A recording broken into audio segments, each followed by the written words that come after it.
ചെങ്കദളി മലർചുണ്ടിലിന്നാർക്കു നീ കുങ്കുമരാഗം കരുതി വച്ചു.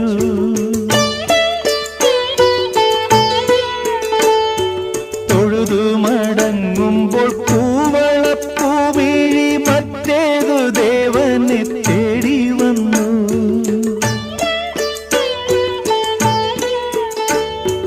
മാറണിക്കച്ച കവർന്നു കാറ്റു നിന്നംഗ പരാഗം മുകർന്നു.